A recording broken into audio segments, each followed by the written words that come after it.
ಒಂದು ಹೈಕಮಾಂಡ್ ಬಗ್ಗೆ ನಿಮಗೆ ಗೌರವ ಇದೆ, ಆದರೆ ರಾಜ್ಯ ಜನರಿಗೆ ತಪ್ಪು ಸಂದೇಶ ಹೋಗುತ್ತೆ. ನೋಡಿ, ಕಾಂಗ್ರೆಸ್ನಲ್ಲಿ ಒಂದು ಕಡಿವಾಣ ಹಾಕಿದ ತಕ್ಷಣ ಎಲ್ಲರೂ ಬಾಯಿ ಮುಚ್ಕೊಂತಾರೆ. ನಮ್ಮ ಹೈಕಮಾಂಡು ವೀಕ್ ಏನಿಲ್ಲ, ದುರ್ಬಲ ಇಲ್ಲ, ಸ್ಟ್ರಾಂಗ್ ಇದೆ. ಕೆಲವರು ಇದೇ ವ್ಯಕ್ತಿ ಹೇಳಿದ್ದಾರೆ, ಯತ್ನಾಳು, ನನಗೆ ಕೇಂದ್ರದಲ್ಲಿ ಕೆಲವು ನಾಯಕರ ಬೆಂಬಲ ಇದೆ ಅಂತ ಹೇಳಿದ್ದಾರೆ. ನಾನು ಈ ಕೇಳಕ್ಕೆ ಇಚ್ಛೆ ಪಡ್ತೀನಿ, ಆ ನಾಯಕರ ಬೆಂಬಲ ಯಾರು ನಿನಗೆ ಬೆಂಬಲ ಕೊಟ್ಟರು? ಪಕ್ಷದ ಮಾನ ಮರ್ಯಾದೆ ಹಾಕ್ಬೇಡ, ನಿನಗೆ ಬೆಂಬಲ ಕೊಡ್ತಾರೋದು ಯಾರು? ಇವರು ಹೇಳ್ಕೊಂತಾರೆ ಕೆಲವ್ರ ಹೆಸರುಗಳ.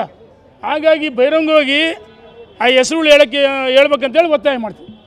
ಇವರನ್ನು ಕೆಲವರು ರಕ್ಷಣೆ ಮಾಡ್ತಾ ಇದ್ದಾರೆ, ಹೈಕಮಾಂಡ್ಗೆ ಏನೂ ತಪ್ಪು ಮಾಹಿತಿ ಕೊಡ್ತಾ ಇದ್ದಾರೆ, ಕೆಲವರು ಸುಳ್ಳು ಮಾಹಿತಿ ಕೊಡ್ತಾ ಇದ್ದಾರೆ. ನಾನು ಹೇಳೋದು, ಅಂಥವರು ಬಹಿರಂಗ ಬೆಂಬಲಿಸ್ಬೇಕಲ್ಲ.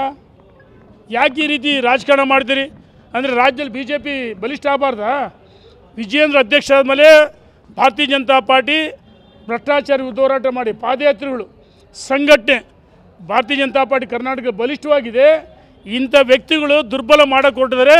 ಇವ್ರು ಏನೇ ಮಾಡಿದ್ರು ಭಾರತೀಯ ಜನತಾ ಪಾರ್ಟಿ ಸಂಘಟನೆ ಹಾಳು ಮಾಡೋಕ್ಕಾಗಲ್ಲ. ಮುಂದೆ ವಿಜಯೇಂದ್ರ ನೇತೃತ್ವದಲ್ಲಿ ನಾವು ಕರ್ನಾಟಕ ಅಧಿಕಾರಕ್ಕೆ ಬಂದೇ ಬರ್ತೀವಿ. ಧನ್ಯವಾದಗಳು. Thank you.